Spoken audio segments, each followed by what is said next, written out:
बोलो पुरुषोत्तम महाराज की जय। पुरुषोत्तम महात्म की जय। पहला अध्याय।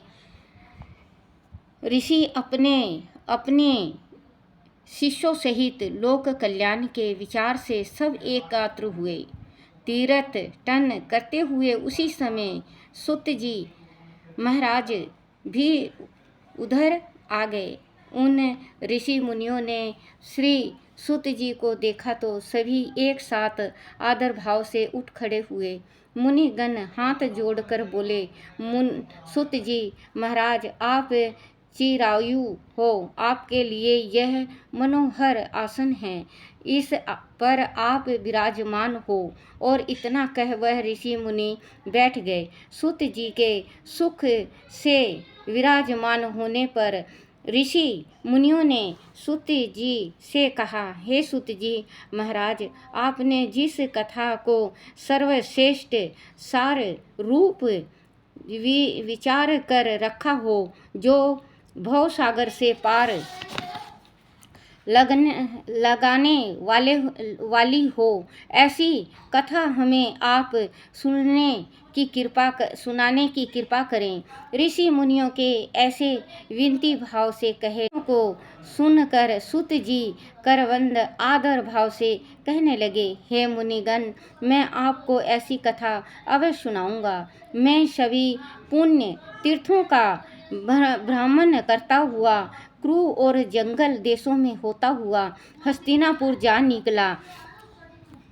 वहाँ सुना कि महापुण्य आत्मा राजा परीक्षित अनेक मुनियों सहित अपने राज को त्याग कर गंगा तट पर आए हैं। हे ऋषिजनों, मैं वह अपने मन की शंकाओं के समाधान हेतु गया तो वहीं मैंने भगवान के महातेज से युक्त प्रतापी महामुनि श्री सुखदेव जी के दर्शन का लाभ पाया। महामुनि श्री सुखदेव जी को जब अन्य ऋषियों ने दूर से देखा तो सबके सब एक साथ हाथों को बांधकर खड़े रह गए। श्री सुखदेव जी को उन मुनियों ने अपने बनाए हुए कमल कर्णिका पात्र की भांति ऊंचा आसन पर विराजमान किया। बोलो पुरुषोत्तम महाराज की जय। विष्णु भगवान की जय। बोलो विष्णु भगवान की जय। पुरुषोत्तम भगवान का दूसरा अध्याय कहानी का। सूत जी बोले, हे मुनि गण, राजा परीक्षित ने श्री सुखदेव जी से पवित्र श्री भागवत की मोक्ष दिलवाने वाली परम सुंदर कथा को सुना और मुक्ति प्राप्त कर ली। उसी कथा का श्रवण कर मैं यहाँ आप लोगों के निकट आया हूँ। वह सुन ऋषि बोले, हे सूत जी, आप अन्य सभी कथाओं को छोड़कर हमें वेद व्यास जी के श्री मुख से सुनी हुई पवित्र कथा को ही सुनाने की कृपा करें। सूत जी बोले, ऋषियों में आपको श्री व्यास जी से सुनी उस कथा को सुनाता हूँ। एक समय श्री नारद जी भगवान नारायण के निवास स्थल पर जा पहुँचे।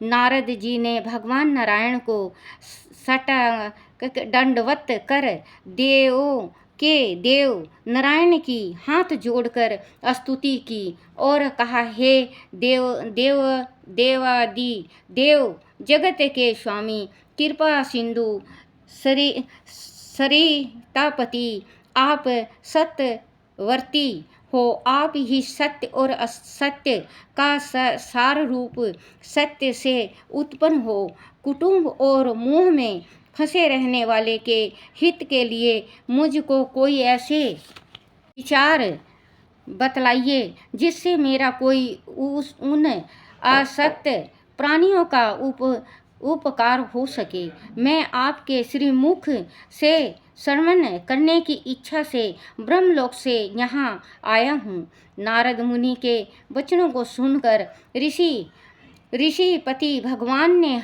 हंसकर संसार को पावन करने वाली पूर्ण कथा कहना आरंभ किया। नारायण बोले, हे नारद, अब वृंदावन विहारी श्री कृष्ण की पूर्ण कथा को सुनो। मैं तुम्हें भगवान पुरुषोत्तम का अत्यंत अद्भुत महात्म सुनाना चाहता हूँ। इसके श्रवण करने से यश, कीर्ति, पुत्र एवं मोक्ष की प्राप्ति होती है। नारद जी ने पूछा, हे भगवान, यह तो आपने बड़ी अद्भुत बात कही।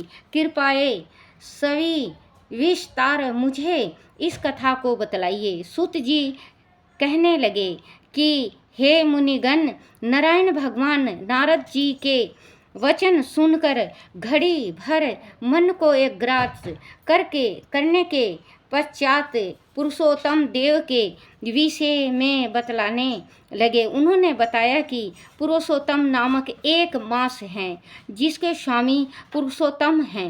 उनका व्रत करने से पुरुषोत्तम भगवान प्रसन्न होते हैं।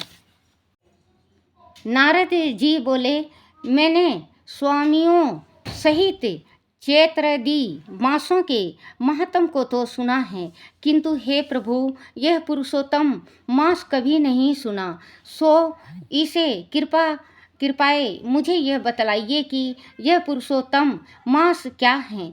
हे स्वामी, कृपा कर ऐसी कथा सुनाइए जिसके श्रवण, पाठ और आवरण करने से रोग, शोक और दोष आदि से मुक्ति हुआ जा सके। सूत जी कहने लगे, नारद जी के इस प्रकार वचन सुनकर नारायण मधुर स्वर में बोले, बोलो श्री विष्णु भगवान की जय, पुरुषोत्तम महात्म्य की जय, श्री कृष्ण भगवान की जय। दूसरा अध्याय समाप्त।